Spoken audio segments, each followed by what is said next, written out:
पूरी हिम्मत के साथ बोलेंगे, पूरी हिम्मत के साथ बोलेंगे, जो सच है वो बात बोलेंगे।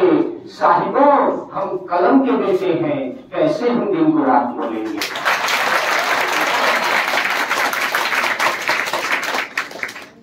क्योंकि क्या होता है कि समाज में किसी के पास थोड़ी सी शोहरत, थोड़ी सी दौलत आ जाने पे आदमी घमंड हो जाता है, लेकिन वास्तविकता में क्या होना चाहिए, उस पर 4 पंक्तियां लिखा था कि वो तरफ किसी की हमें पीर होना चाहिए, वो तरफ किसी की हमें पीर होना चाहिए, दिल में बेचैनी नैन में नीर होना चाहिए, और लाख शोहरत और दौलत दे दी हुई जिंदगी फिर भी जिंदा अंदर एक फकीर होना चाहिए। आज समाज में अक्सर वो प्रश्न पूछ लिया करते हैं कि राम से पहले सीता क्यों कहा जाता है। इसको मैंने बस 4 पंक्तियों में बताने का प्रयास कर रहा हूं, सुनिएगा ध्यान से कि राम से पहले लोग सीता क्यों कहते हैं। जो हर असहनीय पीड़ा को हंस हंस के सहती है, जो हर असहनीय पीड़ा को हंस हंस के सहती है, जो राजमहल में पली बढ़ी फिर वन में रहती है, सिया त्याग उस राम त्याग से सदा पड़ा भारी, इसीलिए दुनिया राम से पहले सीता कहती है। क्योंकि मेरे सामने लड़कियां ज्यादा लग रहा है बैठी हैं आकार में, तो मैं लड़कियों पे एक कविता लिखा हूं। मुंशी प्रेमचंद जी ने कहा कि वात्सल्यता, प्रेम, करुणा, दया, क्षमा, इसकी प्रतिमूर्ति होती है स्त्रियां, इसकी प्रतिमूर्ति होती है लड़कियां। मैंने इस पे लिखा है एक कविता, लड़कियों को सुना रहा हूं, आपको सुनिएगा कि लड़कियां कभी धूप तो कभी छांव बन जाती हैं, लड़कियां कभी धूप तो कभी छांव बन जाती है, इनसे भी जीवन है, यह भी संसार चलाती है। लड़कियां कभी धूप तो कभी छांव बन जाती है, इनसे ही जीवन है, यह भी संसार चलाती है। आधा जीवन जिए पीहर में तो आधा ससुराल, एक यही तो है जो 2 घर बसाती है। कि कभी बर्फ तो कभी अंगार सी हो जाती है, कभी बर्फ तो कभी अंगार सी हो जाती है, जिसको जैसी जहां जरूरत वैसी ही पेश आती है। माँ, बेटी, बहन, पत्नी की करें अगर गिनती तो सच मामूली हाथों पर उंगलियां कम पड़ जाती है। और सुनिएगा कि जो सब बाधाएं पार कर नूतन जीवन दे जाती है, घर में हर दर्द हर परेशानी का तुरंत मरहम बन जाती है। हम रूठ जाते हैं खुद की जिंदगी के एक रिश्ते से, एक ये है जो भी मिल जाए बड़ी शिद्दत से निभाती है। और एक शख्स जो हमें सजाया रहता है कि लड़कियां इतना कुछ करती है फिर भी सताई जाती है, लड़कियां इतना कुछ करती है फिर भी सताई जाती है, सरकारी नौकरों, जमीनों, दुकानों से ब्याही जाती है। वात्सल्य, प्रेम, करुणा इन्हीं आभूषणों पर थमी है धरती, पर धरती कांप जाती होगी जब तड़पाई जाती है।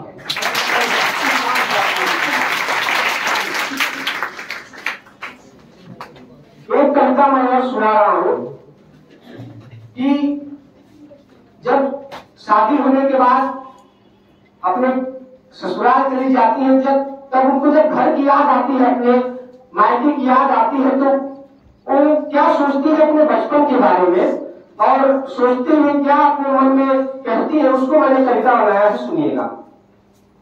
कहती है कि बाबू मैं चाहूं फिर से छोटी हो जाऊं, बाबू मैं चाहूं फिर से छोटी हो जाऊं, तेरे आंगन में खेलूं तेरी गोदी में सो जाऊं, पहर पहर तक खेल खेल कर सखियों से मिलाना, मन के हिंडोले पर सवार सपनों की दुनिया में खो जाना। अब यादों में ही रह जाती है सब बचपन की रस्में, क्यों झूठी साबित हो जाती नन्हे जीवन की कस्में।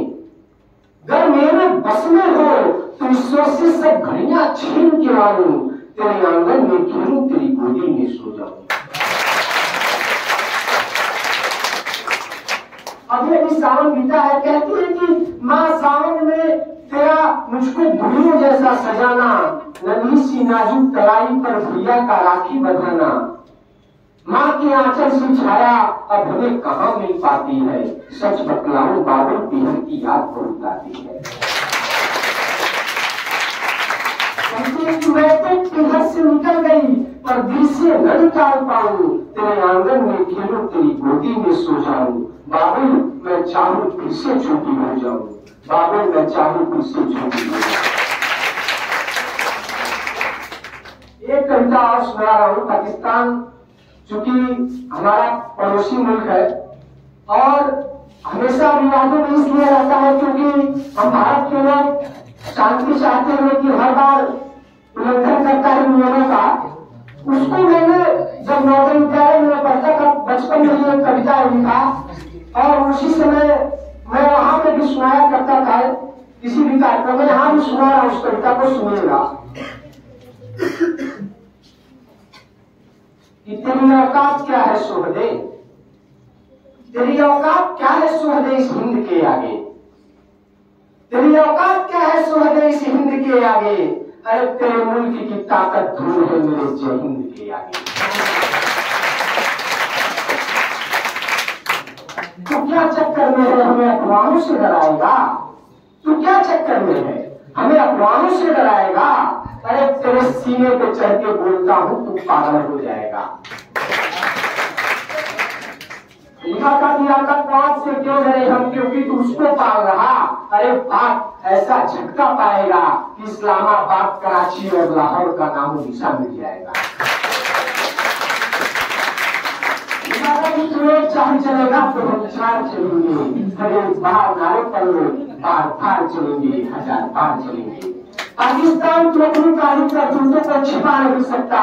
सारा जग जानता है इसको भुला नहीं सकता। तेरी काली करतूतों पर तुझको हम भी मजा चखाएंगे। कितना मजा आएगा जब थूक कर चकराएंगे या करोड़ कर दबाएंगे। हम क्या है पाकिस्तान के सुनिएगा। लिखा था कि पाकिस्तान तेरी बगिया में बहुत सुनहरा फूल खिला कि तेरे जैसे बेटे को भारत जैसा बाप मिला। तेरे जैसे बेटे को भारत जैसा बाप मिला। बाप से अलग होने का अंजाम भी अपने आप मिला। भारत में रहने का अभिमान करता हूँ, इसका अमिट सम्मान करता हूँ, इसलिए मैं बाल्यकाल में ही तेरा अपमान करता हूँ। रहने दिल भारतवासी सहमे दिल पाकिस्तानी। गुस्ताखी और कीकी तो कर देंगे पानी पानी, कर देंगे पानी पानी। कुछ पंक्तियां दिनकर जी की है और मैं भी कभी जब भी डिमोटिवेट होता हूँ और उत्साह खत्म हो जाता है कि जीवन जैसे निरस लगता है तो आप भी पढ़े होंगे रसूलती की कुछ पंक्तियां जो हम बचपन में हिंदी पढ़ा करते थे कि सच्चाई विपत्ति जब आती है कायर को ही कहलाती है। उसी का एक भाग है और बहुत ही मोटिवेशनल है और मुझको आज तक इससे ज्यादा मोटिवेशनल कोई कविता नहीं है, इसलिए सुनाना चाहता हूँ। उसका कुछ बात सुनिएगा। दिनकर जी कहते हैं कि वसुधा का नेता कौन हुआ। वसुधा का नेता कौन हुआ। भूखंड विजेता कौन हुआ। अतुलित यश क्रेता कौन हुआ और धर्म प्रणेता कौन हुआ। और बताते भी है कि जिसने ने कभी आराम किया विघ्नों में रहकर काम किया। जब विघ्न सामने आते हैं सोते से हमें जगाते हैं। मन को मरोड़ते हैं पल पल, तन को झुझोड़ते हैं पल पल। सचपथ पर हमें लगाकर ही जाते हैं हमें जगाकर ही। वाटिका और वन एक नहीं, आराम और लय एक नहीं। वर्षा अंधर आतप अखंड पर उसके हैं साधन प्रचंड। वन में पशु तो खिलते हैं, बागों में साव मिलते हैं। कंकरिया जिनकी सीध सुधर छाया देता केवल अमर। विपदाएं दूध पिलाती है, लोरी लाठियां सुनाती है। जो लाक्षा गृह में करते हैं यही तो सूरमान करते हैं। बढ़कर विपत्तियों पर छाजा मेरे किशोर मेरे ताजा। जीवन का आरक्षण जाने दे, तन को पत्थर बन जाने दे। तू स्वयं तेज भयकारी है, क्या कर सकती चिंगारी है। और एक बंद में सुना के विदा लूंगा क्योंकि बहुत कम लोग हैं सुनाने के लिए। मैं एक गीत लिखा था जब मैं मुश्किल वक्त में था और बुद्ध ने भी कहा कि दुनिया में दुख का सबसे बड़ा कारण है डिजायर, अपेक्षाएं। लोगों से जो अपेक्षाएं करेगा उसको दुख मिलना ही मिलना है। इस पे मैं लिखा था एक गीत, कुछ एक बार सुना के मैं विदा लूंगा, सुनिएगा। कि मिल रही है मुझे जो भी नाकामियां, मैं गले लग के उससे जिए जा रहा। दर्द अपनों ने ही दे दिया है समझ कर किए जा रहा। और दुनिया वालों ने क्या कहा कि प्यार दो प्यार मिलता है, सबने कहा प्यार दो प्यार मिलता है, सबने कहा मेरे हिस्से में कुछ भी मिला ही नहीं। फिर समझिए गया ऐ मेरे दोस्तों, ऐसा दुनिया में कुछ सिलसिला ही नहीं।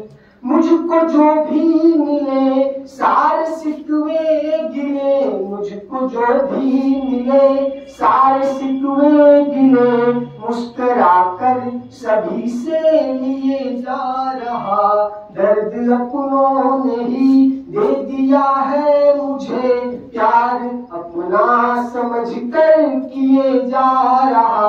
4 पंक्तियां हैं कि मैंने ऐसे ही लिखा था 4 पंक्तियां कि पूरी धरा रचन साहब की पंक्तियां हैं कि पूरी धरा भी साथ दे तो और बात है। जितने भी लोग सुनाने आ रहे हैं आपका साथ मिले तो बेहतर सुनाएंगे, इसलिए पढ़ रहा हूँ कि पूरी धरा भी साथ दे तो और बात है, तू जरा भी साथ दे तो और बात है। चलने को तो 1 पांव से भी चल रहे हैं लोग, पर दूसरा भी साथ दे तो और बात है।